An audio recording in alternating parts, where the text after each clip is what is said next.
భారతదేశంలోని ఒక అరణ్యంలో పక్షుల కిలకిల రావాలతో ఎంతో పవిత్రతతో నిండిన ప్రదేశంలో ఒక యోగి సంచరిస్తున్నాడు. ఆయనే దత్తాత్రేయ స్వామి. 3 తలలు 6 చేతులతో కాకుండా ఆ రోజు ఆయన ఒక సాధారణ యోగిలా కనిపిస్తున్నాడు. కానీ ఆయనలో నిండిన జ్ఞానం, అనుభవం ప్రపంచాన్నే మార్చగల శక్తి. ఆ రోజు ఒక రాజు అదే అడవిలోకి వేటకు వచ్చాడు. ఆ రాజు పేరు యదు. అతను కూడా చాలా విద్యావంతుడు మరియు శక్తివంతుడు. కానీ అతని మనసులో ఒక ప్రశ్న మాత్రం ఎప్పటికీ ప్రశ్నలాగానే ఉంది. నిజమైన ఆనందం ఎక్కడుంది అనేది అతని ప్రశ్న. ఆ ప్రశ్నకు సమాధానం కోసం అతను ఎంతోమంది గురువులను కలిశాడు. కానీ సమాధానం మాత్రం దొరకలేదు. అలా ఉండగా అతని కళ్ళకు ఆ రోజు ఒక ఆశ్చర్యకరమైన దృశ్యం కనిపించింది.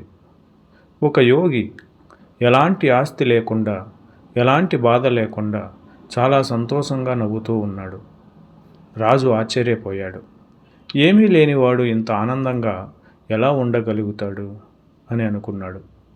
అతను ఆ యోగి దగ్గరికి వెళ్ళి ఇలా అడిగాడు, ఓ మహాత్మా, మీరు ఎవరు?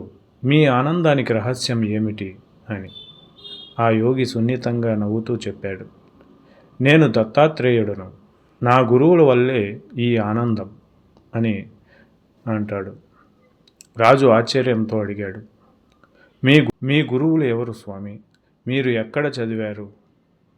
అప్పుడు దత్తాత్రేయ స్వామి చెప్పిన మాటలు ప్రపంచాన్నే మార్చగల శక్తి కలిగినవి.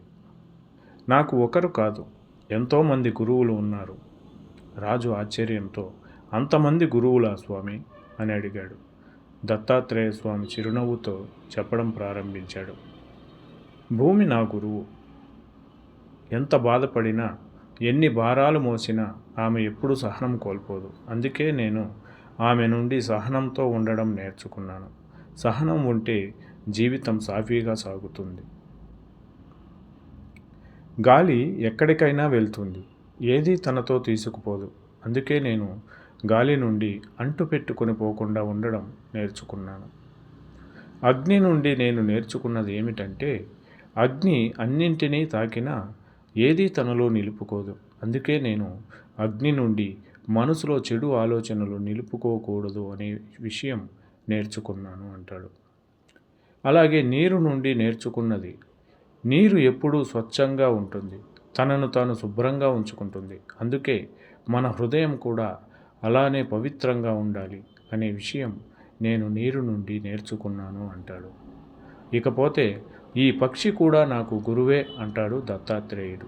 రాజు ఆశ్చర్యపోతూ, పక్షి నుండి మీరు నేర్చుకున్నది ఏమిటి స్వామి అని అడిగాడు. దానికి దత్తాత్రేయుడు చెబుతూ, ఒక పక్షి ఆహారం కోసం ఎక్కువగా ఆశపడింది. చివరికి అది ప్రమాదంలో పడింది. అందుకే నేను దాని నుండి అత్యాశ మనిషిని నాశనం చేస్తుంది అనే విషయం నేర్చుకున్నాను. ఇలా ప్రకృతిలోని ప్రతి అంశం నుండి, ప్రతి జీవి నుండి దత్తాత్రేయ స్వామి ఒక గొప్ప పాఠాన్ని నేర్చుకున్నాడు. రాజు యదు ఈ మాటలు విని మంత్రముగ్ధుడయ్యాడు. అతని కళ్ళలో వెలుగు నిండింది. అతను అర్థం చేసుకున్నాడు, ఆనందం బయట కాదు, మనలోనే ఉంది అని.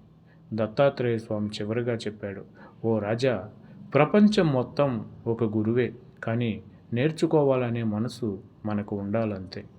రాజు నమస్కరించి కొత్త జ్ఞానంతో తన రాజ్యానికి తిరిగిపోతాడు.